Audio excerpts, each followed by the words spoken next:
CBS presents this program in color.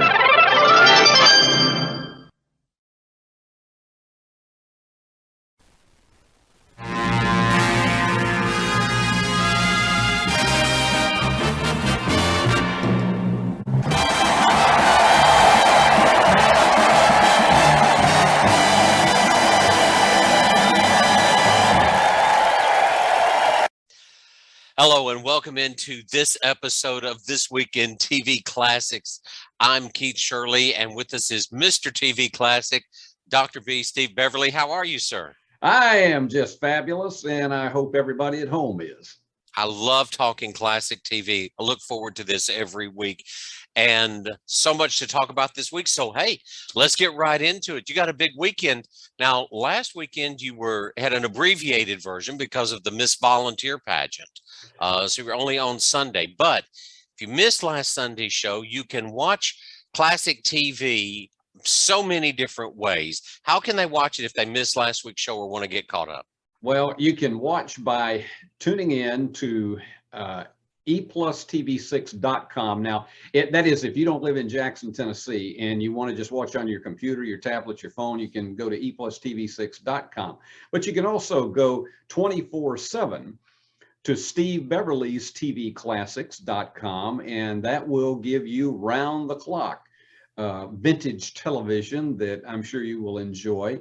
And then we also have, we're part of the Free to View Volume 2 app on Roku. So if you have a Roku television set or a Roku player, then you download the Free to View Volume 2 app.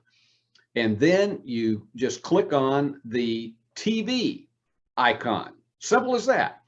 And all of a sudden, there we are. You can find us right there. And so it's we're on so many places now, it's hard to get away from us. And when you get on there and you're frustrated with your internet, you can call them up and you can say, "You dunderhead." Sounds like Dr. Smith on Lost in.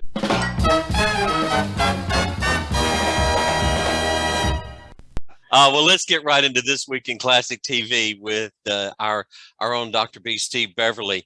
Let's start with some classic TV birthdays this week. Let's kick things off with Candice Bergen, 75 years old. Yeah. How do you remember Candice Bergen? Well, Keith, it's one of these things that she had really attempted to have a movie career. And she had been, shall we say, here and there, and had a few films that had been moderately successful. I don't think any that you could find would be what you would call Academy Award winners by any stretch of the imagination, but she gets this opportunity to do a role in a newsroom for a supposed network news magazine. And so she brought the character of Murphy Brown to life. Now, as the series progressed during its 8 seasons, she got more controversial, and it really came to a head when former Vice President Dan Quayle used that as part of his campaign for re-election to talk about the character of Murphy Brown had a child out of wedlock, and yet the contrapositive of that was the fact that she was supposedly being portrayed as a role model for many young women. And so Candice Bergen chose to, at the Emmy Awards, and then a lot of her colleagues chose to attack Dan Quayle. Many people think that was the beginning of award shows using their platform for politics. And you can almost trace from 1992 a decline. It's a slow decline, but a decline in viewership for award shows on television, and particularly the Emmys and the Oscars, to the point that they are no longer blockbusters, the kind that you would find that advertisers would flock to, because of the fact that, and nobody in the mainline entertainment media will say this, but a lot of it is because the folks at home, and particularly those in our part of the country and the flyover states, they don't like Hollywood trying to tell you how to behave or how to think. And so because of that, Candice Bergen became a really controversial figure. And then in recent years, in fact, in the last 2 years, there was an attempt by CBS to revive Murphy Brown and put it on its Thursday night lineup, Murphy 30 years later. And guess what? It laid a big egg. I don't know whether the viewers whether 2 generations went by that nobody really remembered the show that well because it didn't rerun well. But it is interesting, though, that she became and was not really thought of that way until 1992. She became a very polarizing figure in television.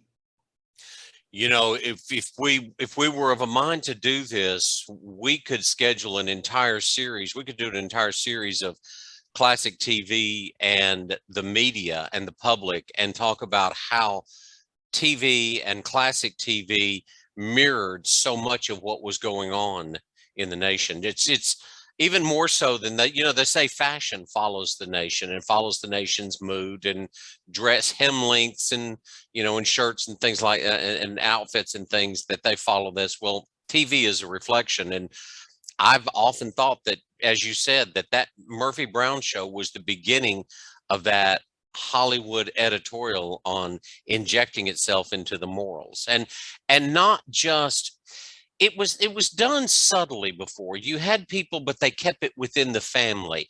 Murphy Brown seemed to be talking to you. It was an in your face. It was an Yeah. in your face type of show. And then when it spilled over into the award shows, people have just really become tired of that. And I've been one who has outspoken on that, who has been outspoken about that, because you don't see that. There's one national writer, Adam Buckman for TVNewscheck.com, who does have the courage to say that people are tired of tuning on to an award show and getting a political lecture. And he's right. I truly believe he's right.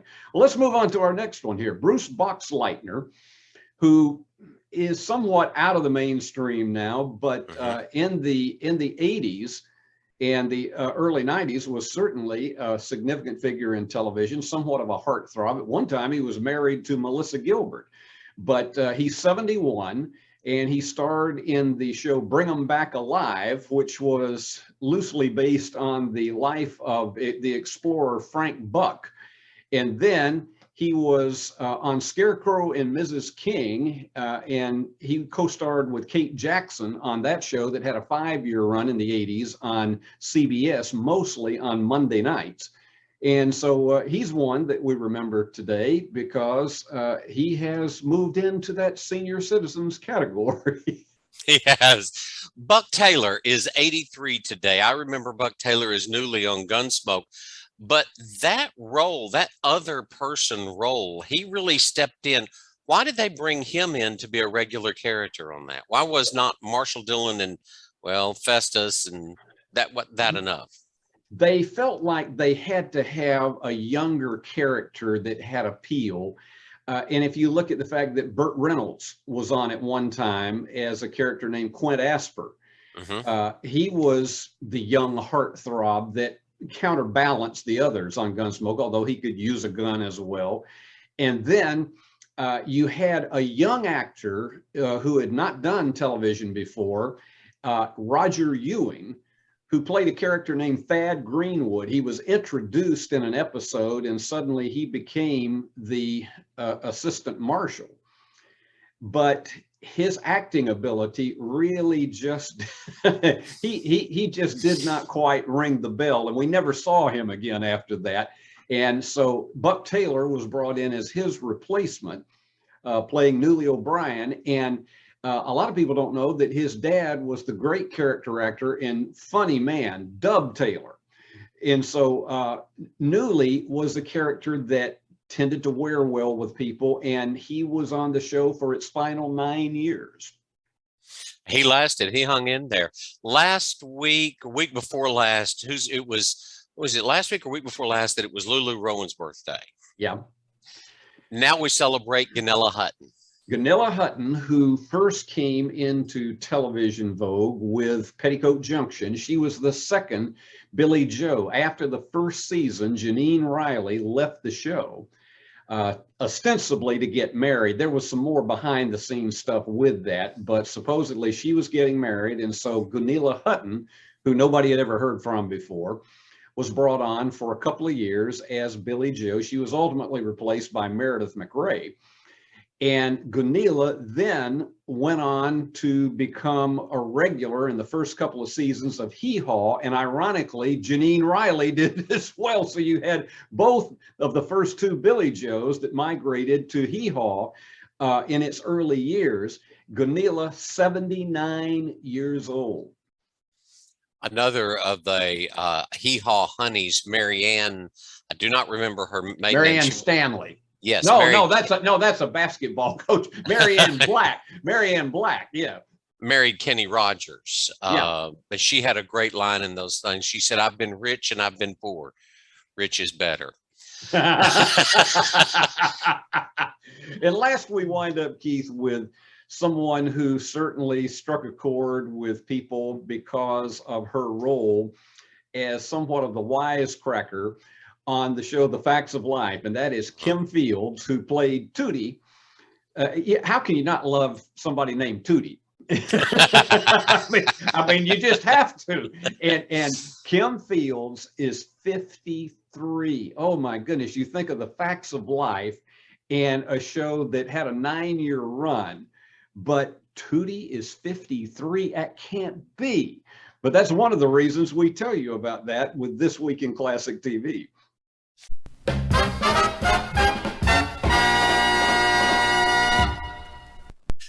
Classic TV, we always celebrate that classic year. And this year's classic year is 1963. A lot happened, a lot premiered in that became icons in classic TV. Let's talk about some of those. And let's start with one of the stories. You know, I tell you, you don't interfere with my grandmother's stories, and General Hospital was one of them, premiering in 1963. That's hard to believe that General Hospital has now been with us for close to 60 years. This is 59 years. It has barely survived cancellation for the last decade, but it is the one ABC soap opera that is remaining, and it has survived mainly because of viewer outcry every time that it was mentioned that it might be for the scrap heap. One of the reasons soap operas don't that we're down to 4 of them right now is because they are so costly to produce, and the audience for daytime television has just significantly declined. And so it's hard to make money off of them, but General Hospital continues to survive. And when it premiered in 1963, the real star of the show was Dr. Steve Hardy, played by the former baseball player John Berardino. And he was really the centerpiece of all the action at the hospital. As we moved into the 80s, more and more of the action was away from the hospital. It was not really the centerpiece of everything, and it really evolved into more of a typical romance story type soap opera. But in those early years, it was the hospital that was the big thing. But 59 years for General Hospital. If you wanted drama on television, you had to look no further than David Jansen and The Fugitive. One of television's all-time greats, and it is still available in the wee hours of the morning in the Central Time Zone at 1 o'clock in the morning on Sunday night going into Monday morning.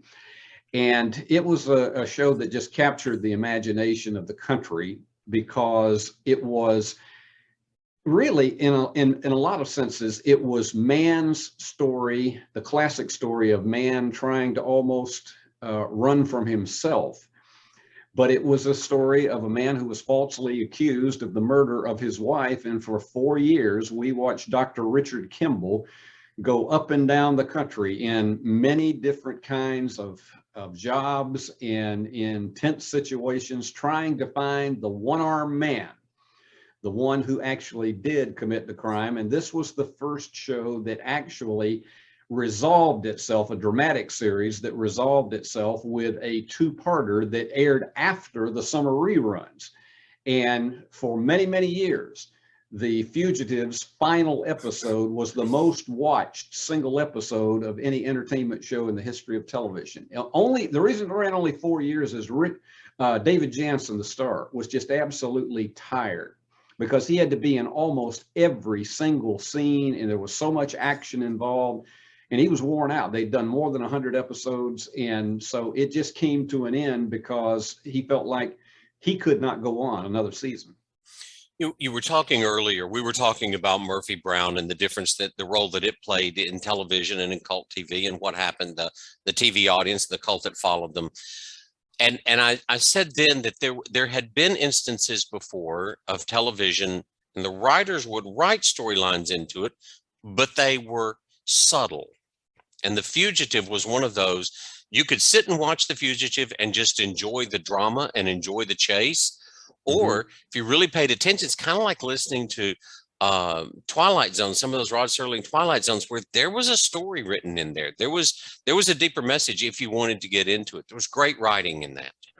Roy Huggins was the creator of The Fugitive, and he actually created an offbeat show that really put him on the map, and that was Maverick. So he had two really solid hits across the board. Another classic year show from 1963. We're going back to 1963 and shows that premiered that year. This lady had a lot of struggles in her life. The Patty Duke Show. Patty Duke Show, 3 years, 1963 to 66 on ABC, same time slot, Wednesday nights at 8 o'clock. First 2 years was not a blockbuster hit, but it was successful, top 15 show. And then it suddenly came up against the Virginian and Lost in Space. And the combination of those two finally knocked it off the air. But Patty was at that point in her life trying to make a transition into late adolescence and then into adulthood. They moved the show from New York to Los Angeles for its final season in 1965-66. But it was your typical teenage story. And of course, Patty playing the dual role of Patty and Kathy Lane. William Shallert, a great character actor that played her father, as well as Gene Byron. And the two of them were together on Dobie Gillis as teachers. And it was just really a show. Ironically, Eddie Applegate, who played Patty's boyfriend, Richard, he was supposed to be playing 17 years old when the show premiered. He was really 29. So he managed to make that work. But, good genes. Patty's show still is repeating on a number of the streaming services right now. So it still has a hold on viewers who remember her. It's not uncommon for things to get difficult for actors. And Hollywood tries to work with you. At least it seems that they did. They try to work with you and bring it back. But where do you think Patty's life really began to get beyond the struggle that anybody could help her? I think really when she married her last husband. Of course, I think it began to when she married John Aston, because she seemed to be able to transition well and was more secure with herself. She had a couple of television series that were not successful in the 70s and 80s. But Patty began to, I think, come to terms with who she was and put that part of her life. But I think her last marriage, who was not to an entertainer, and she moved away into the Rocky Mountain area. She would come back from time to time to do TV movies, but she became active in her church. She was a person who, in that role, was very comfortable just being one of the people in her community. And she had a really good last marriage. And so I think that was really the thing that was the cement for her to put the past behind her. Good for her. You mentioned Lost in Space. There was another space extraterrestrial kind of show premiered in 1963, My Favorite Martian. And Bill Bixby had yet to say, "Don't make me angry. You wouldn't like me when I'm angry." Yeah, this was his first starring role in a television series. He had appeared in a number of the Desilu shows. He did a Danny Thomas, he did a Joey Bishop show, he did the Andy Griffith show, and he was the kind of face that they felt like was ready for a starring role. Ray Walston, who had already been a very popular stage and character actor, he was perfect as the Martian, and particularly the way he underplayed the role. He did not try to overact in that show. And so it had a 3-year run. This was the show that replaced Dennis the Menace in 1963. It had a 3-year run on CBS, was very, very popular its first 2 years, but there was a strong surge of very, very popular Disney episodes that were on opposite on NBC that finally drove the show off the air in 1966. But it was still, I think for those who watched it and who were baby boomers, they remember it very fondly. We Control Your Set, or so said The Outer Limits, which also premiered in 1963. Of course, this show has had a couple of revivals, but the original, which was in black and white, only had a 2-year run, and that surprises a lot of people because they thought it was on for a lot longer than it was. There were only 62 episodes done, but it was a show that had it was a little bit deeper into science fiction than the Twilight Zone was. Twilight Zone was really more of storytelling. You had a lot more special effects and, if you will, just in your face type of sci-fi stories that were done on The Outer Limits. It was more of a cult following type of show that did not rerun nearly as well as the Twilight Zone did. Maybe it's because it was an hour, and hour-long shows tend not to have a longer life in reruns unless it's something like Gunsmoke or Bonanza. But I think it was a show that really hit gold with a lot of people who were in middle school and high school at that time and in college, but it didn't really strike a chord with the typical, say, 25 to 54 age bracket.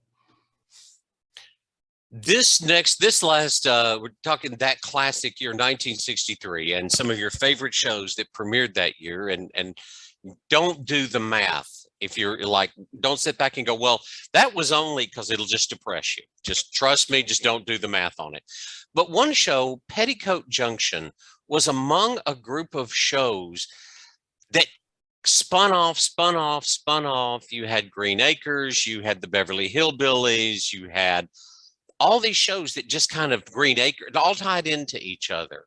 But Petticoat Junction premiered in 63. How did it tie into all of that? Those spinoffs? You know, technically it was not a spinoff, but a lot of people thought it was because of B. Benaderet, who had been Cousin Pearl in the first year of the Beverly Hillbillies. And so people really looked on Petticoat Junction, even though it had a totally different locale and had a storyline that was nothing like the Beverly Hillbillies. Okay, now I got to jump in right here because you've hit on something, and folks, just bear with me on this. The locale of the Beverly Hillbillies, the Green Acres and Petticoat Junction always eluded me because Uncle Joe was at Sam Drucker's store. Yeah. And Granny would go to see, she had a thing for Sam. That was in the later years, yeah. And the Douglases would go to Sam's show. But yet when you look at the map, it was like, how are you getting there? Because that's not where you people are from. Yeah, this gets a little complicated. There was no connection between Beverly Hillbillies and Petticoat Junction until the last 2 years. Sadly, B. Benaderet, who was the glue of that show, and I think she was so underrated for how much she meant to that show. And when she died of lung cancer in 1968, they were in trouble because, and there were a number of actresses that were auditioned on the air to try to replace the role of Kate Bradley, not as Kate Bradley, but to fulfill that same type of role. It ultimately went to June Lockhart as a new female veterinarian. MD, not female vet, but a female MD that came because the song was changed. Here's that lady MD, she's as pretty as can be at the junction. But what happened is when, to buy some time to try to decide as to who was going to step into that role that B had, they did things such as that they wrote a storyline on Beverly Hillbillies that Granny was making a trip to Hooterville to help out with after the birth of the baby of Betty Jo Bradley, who was the daughter of her old friend, Kate Bradley. Now, we never knew that until then. So anyway, that's what happened. That's the first Beverly Hillbillies connection that you had. And on the basis of that, then the Clampetts in several episodes visited Hooterville and the Shady Rest. And they had a storyline in which Granny was having a thing for Sam Drucker.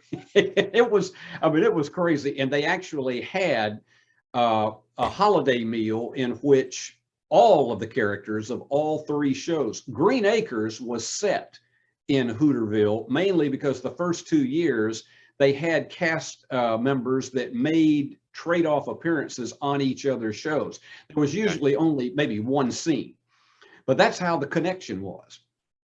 Gotcha. How long did Petticoat Junction run? 7 years. It ran to 1970. It was the first of that triumvirate of Hillbillies, Petticoat, and Green Acres that was canceled.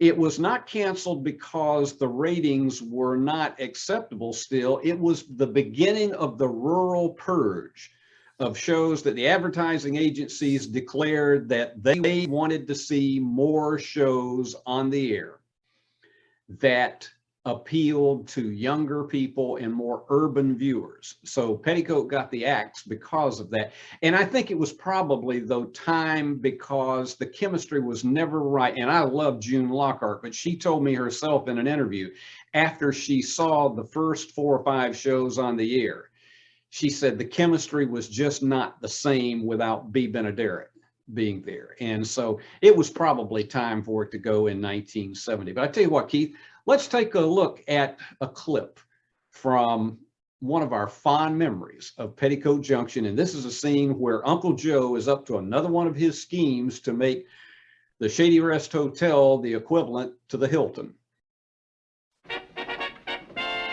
Oh, hello, girls. Anybody talks to him gets her wig taken away. And if he knows what's good for him, he better get down to Hooterville and get Mrs. Stroud before she gets on the train and talk her out of coming here. Well, what's he supposed to tell her? That woman's supposed to be a rip-snorting she-devil. Well, he better tell her the truth and beg her to forgive him so she won't close us up for false advertising and so she won't put him in jail. That's my advice to him. Now, hold on just a minute. We're being awful serious about this. Kind of comical when you think about it, just a little mistake. A little funny mix-up. It's kind of humorous. Well, I've got news for him. If making up crazy brochures full of tennis courts, swimming pools, and private baths, and getting those brochures sent by mistake to a woman who's more than likely gonna close me up and deprive a poor widow of her only means of supporting her 3 fatherless daughters might be funny to him. But to me, it's a far piece from Barney Google.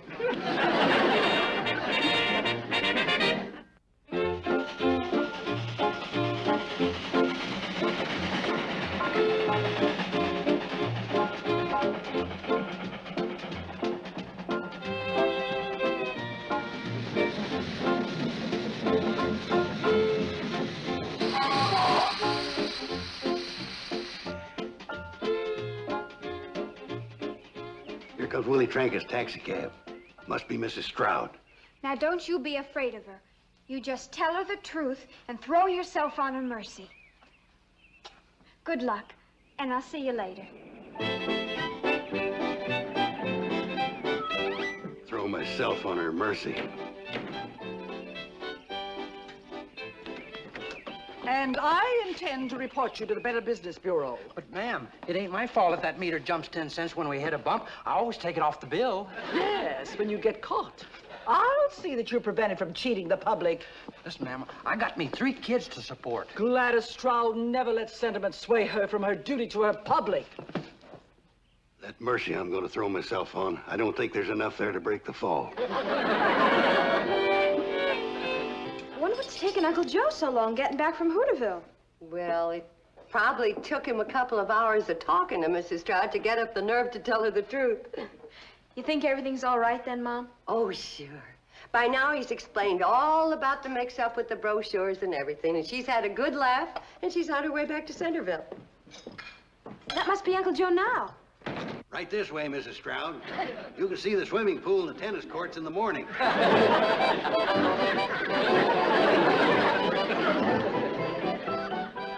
Well, suppose she does have to leave first thing in the morning. Train doesn't get here till 11 o'clock. Now, she's still going to want to see the tennis courts and swimming pool. I'm going to tell her the truth. Now, get a hold of yourself, Kate. I've got it all planned. Floyd and Charlie are going to have the train here at 8:30 instead of 11. But it's crazy. She'll be here tonight. We'll never make Mrs. Stroud think she's in a hotel with private baths, swimming pools, and tennis courts. Well, it's the bowling alley and the indoor ice skating rink that's got me worried. Ice skating rink! Uncle Joe, what else did you put in that brochure? You better tell me. Well, there's no sense in us both being sick. Just put yourself in my hands, Kate. I got you into this trouble, and I'm going to get you out. Now, just say to yourself, I'm leaving myself in Uncle Joe's capable hands. I just wish there was something less ridiculous I could say to myself. I put her bags in the room right next to the bath. I'm going to put my big radio up there. And this. What's that? Don't you remember when I sent for them two-way telephones from that catalog? I'm going to run a wire from her window down to this. Then she'll be able to call down for room service. We'll make out like we got a switchboard. Get it? Oh, boy, are we going to get it. I can't go through with it. I'm going to tell her the truth. It's the only way. Okay. Well, maybe you're right. She probably won't close the hotel. She'll be satisfied just to send me to jail. You're working on me now. Oh, don't worry about me. They won't keep Uncle Joe on that rock pile more than a couple of months. In fact, with my heart, I may not live that long. All right, you old faker, you. Get your tail out from between your legs. I'll do my best. Maybe we can't make Mrs. Stroud think that this is a first-class luxury hotel. Kate, you'll never regret it. I'm going to run up to her room, install this telephone and that big radio of mine, and this is going to be fun.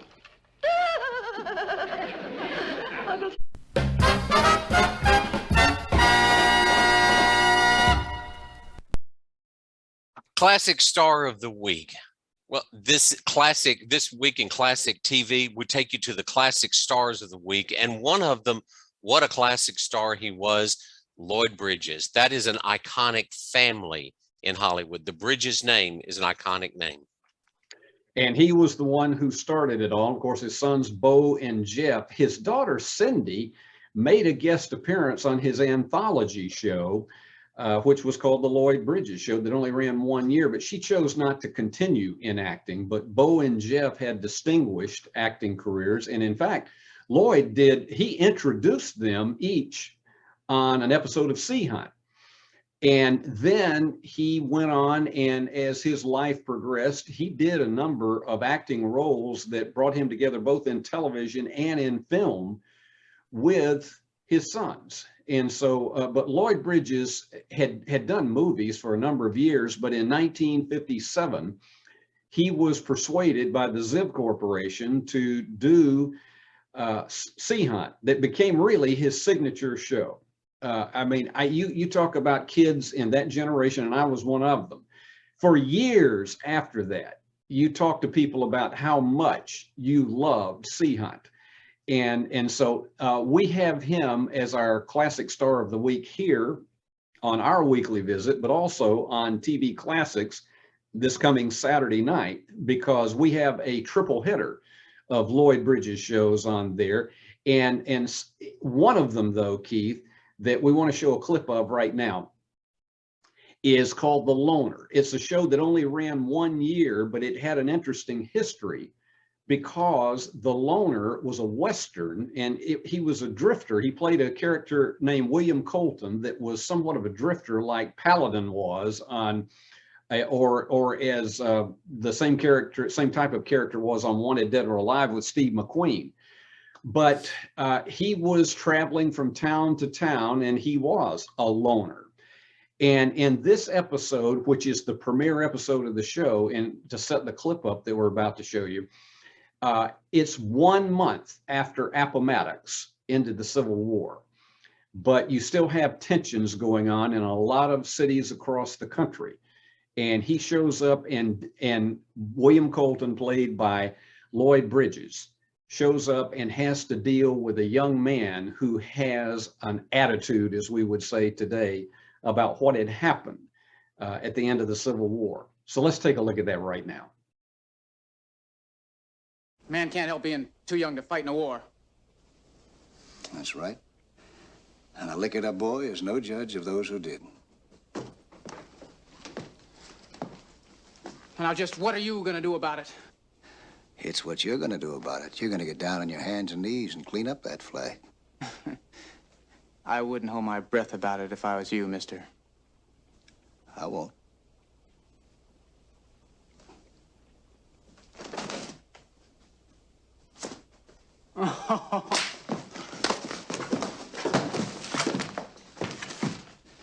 Pick it up. Now clean it off. Wipe it.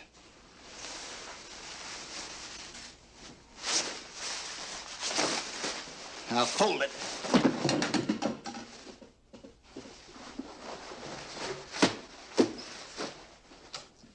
Fold it carefully.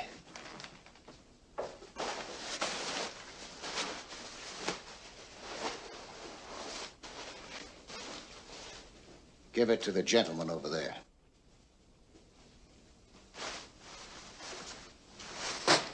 Hand it to him.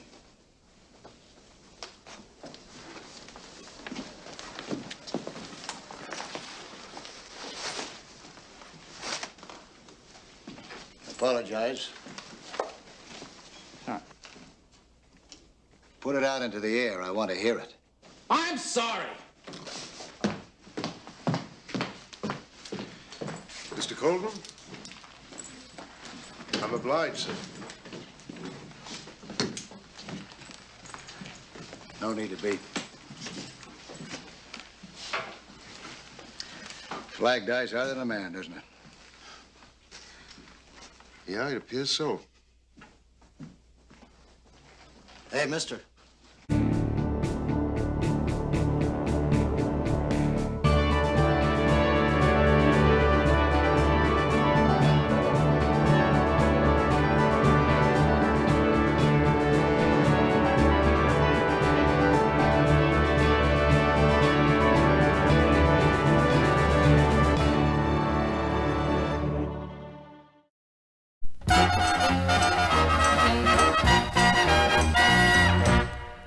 Classic TV, one of the things about classic TV that makes it so intriguing to me are when you find the lost episodes. And Steve, you found 2 lost episodes. One of those, the Lucille Ball Comedy Hour, and the other one, The Price is Right. Tell me about these. Well, the Lucille Ball Comedy Hour, which, and these 2 shows are going to be on Sunday night's edition of TV Classics, as you just saw with our lineup.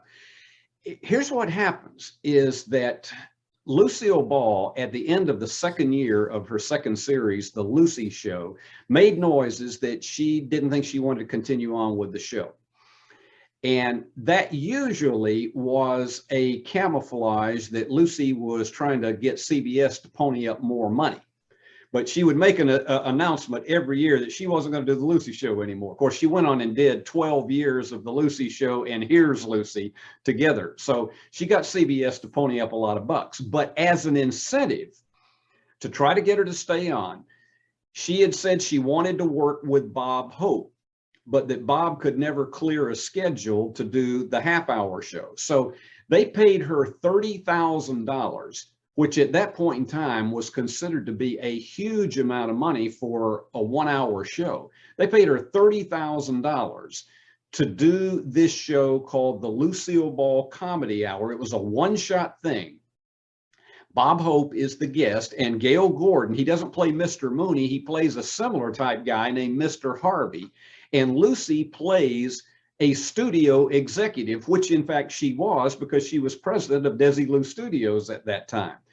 I don't think it's a very good Lucille Ball effort. I think Bob Hope looked like he was, and he probably was, reading his lines off the cue cards off the side.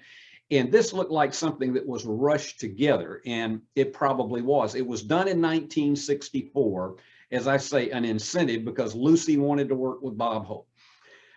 So we thought it was lost and gone forever. I remember watching it as a kid, and yet it has just turned up. So we're going to have that on Sunday night. And then we have also found the pilot to the original Price is Right with Bill Cullen, another thing that I don't think anybody thought was still around. Bill had been chosen to host the show, and 8 days before it was scheduled to premiere on NBC, they decided to do a test show to see if there were some cobwebs that had to be worked out. And so we have that on Sunday night at 9 o'clock. And I think one of the things you're going to find interesting is that, yeah, there were a lot of cobwebs, and they had to work almost around the clock for the next week to get the show, if you will, air ready for NBC. Here's one little quick thing, Keith, that is interesting, and I've always found this to be an interesting thing. The original option for the first Price is Right was held by CBS because they had done a lot of business with Mark Goodson and Bill Todman. So in 1956, all of the original run-throughs of the show that were done either in an office or in a studio, they were done at CBS, which ultimately passed on the show. But if CBS had picked up the original Price is Right instead of NBC, guess who the host would have been, because he did all the run-throughs? And who would that be? Dick Van Dyke. No. Yes. Yes. Dick was trying Wow. to break. Dick had a CBS contract. He had been very popular in local television in Atlanta. And so he was picked up literally by the network, and they were looking for him to be somewhat of a daytime performer. And all of a sudden, they get this show. It was going to be called The Auctioneer. And Dick was the guy that they tapped to do this. And what could have changed in television history if Dick had hosted The Price is Right rather than the Dick Van Dyke Show in 1961? But ultimately, it went to the right guy. Dick himself has said that Bill Cullen was way better doing that show than he would have been, because Dick just fashioned himself more of a performer as an actor. And he did, but he did for about, I think they did about 6 months of run-throughs trying to get the format down for what became The Price is Right. But CBS said no, and so it went to NBC, and Bill Cullen became the host. But you'll see the pilot Sunday night on TV Classics at 9 o'clock. And it's those nuggets of history, it's those ironic things, it's those serendipitous moments that make me such a fan of classic TV.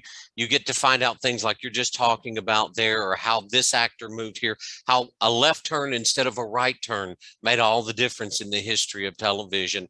And you also get to see how much history and television mimics where we are together, and how much of what we've seen today, it really has all been done before, and it was done by the masters.